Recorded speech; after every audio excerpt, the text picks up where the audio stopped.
దేవుని ఘనమైన నామమునకు స్తోత్రములు. ఈ వాగ్దానం వింటున్న మీకందరికీ మన ప్రభువును ప్రియరక్షకుడైన యేసుక్రీస్తు నామములో శుభములు, మా హృదయపూర్వకమైన వందనములు తెలియచేస్తున్నాం. ఈరోజు దేవుని వాగ్దానం ప్రకటన గ్రంథం 3వ అధ్యాయము 8వ వచనం. ఇదిగో తలుపు నీ ఎదుట తీసి ఉంచి ఉన్నాను, దానిని ఎవ్వడును వేయనేరడు. ఈ మంచి వాగ్దానం వింటున్న మనందరి వినికిడిలో మంచి దేవుడు నెరవేర్చునుగాక. ఆమేన్. ప్రియ దైవ జనాంగమా, ఈ వాగ్దానం జాగ్రత్తగా చూడండి. దేవుడు అంటున్నారు, తలుపు మన ఎదుట తీసి ఉంచి ఉన్నాను అంటున్నారు. ఆయన తలుపు తీస్తే ఎలా ఉంటుందండి? మనకి పనులన్నీ సాఫీగా అయిపోతాయి.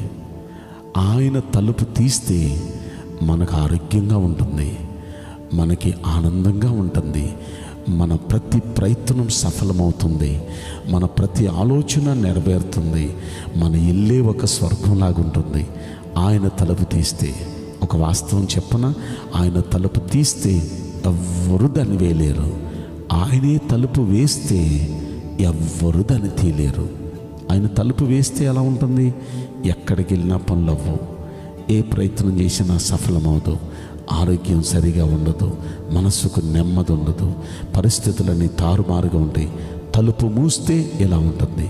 తలుపు తీస్తే అన్నీ బాగుంటాయి, అన్నీ ఆనందంగా ఉంటాయి.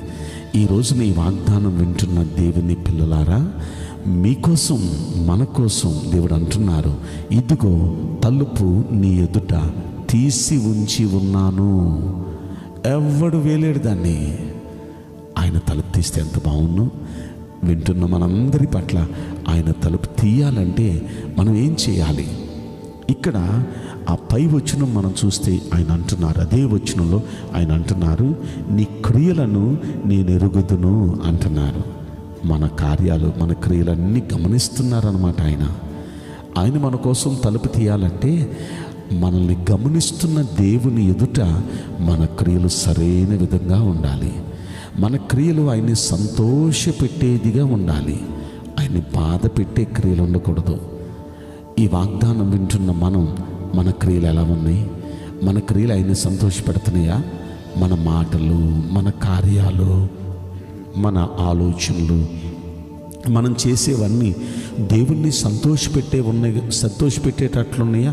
ఆయన దుఃఖపెట్టేటట్లుగా ఉన్నాయా? ఒకంత ఆలోచించండి. మన క్రియలు గమనిస్తున్నాడు. గతం ప్రక్కన పెట్టేయండి. ఇక్కడనైనా సరే ఆయనకి ఇష్టమైన కార్యాలు మనం చేద్దాం.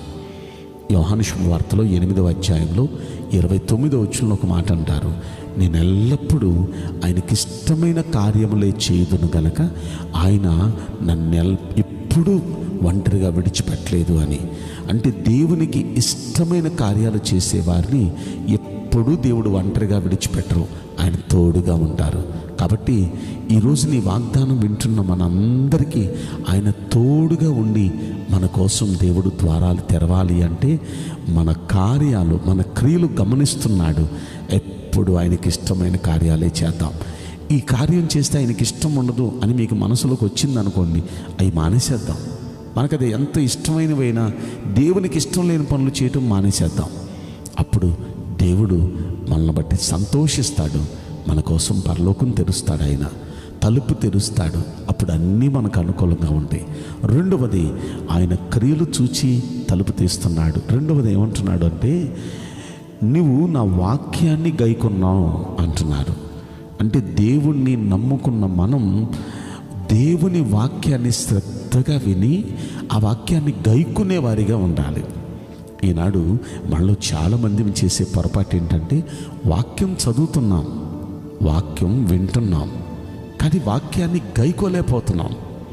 అనేక సార్లు మనలో జరుగుతున్న పొరపాటు అదే. వాక్యాలు గైకునే ఆ పని దగ్గరికి వచ్చేటప్పటికి మనం పక్కకి స్కిప్ చేసేస్తున్నాం. పర్లేదులే, ఇవన్నీ ఎవరు చేస్తారులే, మనం చేతనైనంత వరకు అన్నీ చేస్తున్నాం కదా, ఇవన్నీ చేయాల్సినంత అవసరం లేదులే, ఎవరు చేస్తున్నారైనా ఈ విధంగా మళ్ళీ మనం సరిపెట్టేసుకుంటూ మనం ఆ దేవుని వాక్య ప్రకారం జీవించకుండా పక్కకు తప్పుకుంటున్నాం. అసలు దేవుని వాక్య ప్రకారం అక్షరాల పర్ఫెక్ట్గా చేస్తే, ఆ వాక్యాన్ని అనుసరించి కంప్లీట్గా చేస్తే అసలు దేవుడు మన కోసం ద్వారం తెరుస్తాడు, మహిమ కార్యాలు చేస్తాడండి, మహిమ కార్యాలు చేస్తాడు. మోషే దేవుడు అతనికి ఆజ్ఞాపించిన ప్రకారం మొత్తం చేశాడండి. ఎలా చేయమన్నాడు అలాగే చేశాడు. మహిమ దిగొచ్చింది, మహిమ మేఘం దిగొచ్చింది మోషే కోసం, ఇజ్రాయేలు కోసం. ఎందుకు దిగొచ్చింది మహిమ అంటే దేవుడు ఆజ్ఞాపించిన వాటన్నిటినీ చేశాడు. ఈ రోజున దేవుడు మాటలు మనం వింటున్నాం, దేవుని మాటలు మనం చదువుతున్నాం, వాటిని అనుసరించకే మనం కార్యాలు చూడలేకపోతున్నాం. కనుక దేవుని వాక్యాన్ని ఎలా వింటే అలా మనం అనుసరిస్తే దేవుని మహిమలు, దేవుని కార్యాలు మనం చూస్తాం, ఖచ్చితంగా మనం చూస్తాం. ఇక్కడ అంటున్నాడు, ఇదిగో తలుపు నీ ఎదుట తీసి ఉంచి ఉన్నాను. ఎందుకో చెప్పనా, నీవు నా వాక్యాన్ని గైకునే వ్యక్తివి నువ్వు, అందుకే నీ కోసం తలుపు తీశాను. ఇక మూడవది, దేవుడు తలుపు తీయడానికి గల కారణం ఏంటంటే నీకున్న శక్తి కొంచెమైనా నీవు ఎన్నడూ నా నామాన్ని ఎరుగను అని తప్పించుకోలేదు. అంటే సామర్థ్యం తక్కువ, శక్తి తక్కువ అయినా సరే యేసుక్రీస్తుని గురించి చెబుతూ ఉంటే, మాట్లాడుతూ ఉంటే నిలబడితే శోధన వస్తుంది, సమస్య వస్తుంది. అలాంటి పరిస్థితుల్లో నాకు యేసే తెలీదు అని పేతురులాగా తప్పించుకోలేదు. పేతురు ముందుగా ఏమన్నాడంటే, నీకోసం నా ప్రాణాలు ఇస్తాను, నేనుండగా నీ ఒంటి మీద ఎవడు చేయడు అన్నాడు. అలాంటి పేతురు యేసుక్రీస్తు శోధన సమయంలో ఇప్పుడు పేతురుని అడుగుతున్నారు, నువ్వు యేసయ్యతో ఉన్న వ్యక్తివి కదా, యేసయ్య శిష్యుల్లో ఒకడివి కదా, మేము చూసాం అంటుంటే ముమ్మారు బొంకాడు. యేసుకు నాకు సంబంధం లేదు, ఆయన ఎవరో కూడా నేను ఎరగను, అసలు ఆయన గురించి నాకు ఏమీ తెలియదు, ఇలాగా ఎరుగను అని చెప్పేశాడు. అదే పేతురు యేసు కోసం ప్రాణాలు ఇవ్వటానికి సిద్ధపడిపోయాడు. ఆ తర్వాత ప్రియ దైవ జనాంగమా, ఇన్నాళ్ళు ఒకవేళ పరిస్థితులన్నీ అనుకూలంగా ఉన్నప్పుడేమో ఒక మాట, పరిస్థితులు ఒకవేళ తారుమారైనప్పుడేమో అసలు యేసుక్రీస్తును ఎరగనన్నట్టుగానే ఉంటున్నామేమో. ఇక నుండి అలా వద్దు. పరిస్థితి మంచిగా ఉన్నా చెడ్డగా ఉన్నా మన సామర్థ్యం అంత లేదు కదా, ఎందుకులే మనం తగ్గుదాం, మనం ఎందుకులే యేసుని ఎరగలేదు అంటే మాకేం తెలియదులే అనుకుంటే పోద్దు కదా అని కాదు. మన సామర్థ్యం తక్కువైనా యేసు కోసం నిలబడాలి, మనం యేసు కోసం నిలబడాలి. అలా నిలబడ్డావు కాబట్టి నేను నీ కోసం తలుపు తీస్తున్నాను అంటున్నారు. ప్రియ దైవ జనాంగమా, ఈ 3 విషయాల్లో మనం ఎలా ఉన్నాం? 1, మన క్రియలు గమనిస్తున్నాడు ఆయన, జాగ్రత్తగా ఉండాలి మన క్రియలు. 2, ఆయన వాక్యాన్ని మనం గైకోవాలి. 3, మన సామర్థ్యం తక్కువైనా, శక్తి తక్కువైనా వాక్యం కోసం, దేవుని కోసం నిలబడాలి, తప్పించేసుకోకూడదు. అలా ఈ 3 విషయాల్లో మనం జాగ్రత్తగా ఉంటే ఆయన అంటున్నారు, నేను చూచాను నిన్ను, నీకోసం నేను తలుపు తీశాను, ఎవడు వేయలేడు. ఇన్నాళ్ళు ఇన్నేళ్ళు ఎలా ఉన్నా ఇకనైనా ఈ 3 విషయాలు మనం పాటించి మన కోసం దేవుడు తలుపు తీసేటట్టుగా మనం జీవిద్దామా? ఈ వాగ్దానం వింటున్న ప్రతి బిడ్డ కొరకు, ప్రతి వ్యక్తి కొరకు ఆయన తలుపు తీయునుగాక, మన పరిస్థితులన్నిటినీ మార్చునుగాక, మనకు మంచి రోజులు ఆయన ఇచ్చునుగాక. ఆమేన్. నేను మీకోసం ప్రార్థన చేయబోతున్నాను. పరిశుద్ధుడా, ప్రేమగల యేసు రాజా, మీ పరిశుద్ధ బంగారు పవిత్రమైన నామమునకు నిండు మనసుతో కోట్ల కొలదిగా స్తుతులు, స్తోత్రములు, వందనాలు చెల్లిస్తున్నాం. ఈ వాగ్దానం వింటున్న ప్రియుల కొరకు దయచేసి మీరు పరలోకపు తలుపు తెరవండి, పట్టజాలనంత విస్తారంగా దీవించండి. అయ్యా, మీరు తలుపు తీస్తే ఎవరు ముయ్యగలరయ్యా?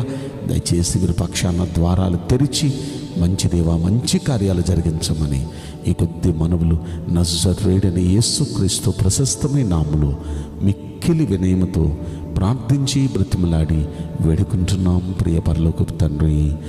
ఆమేన్. May God bless you all. Thank you.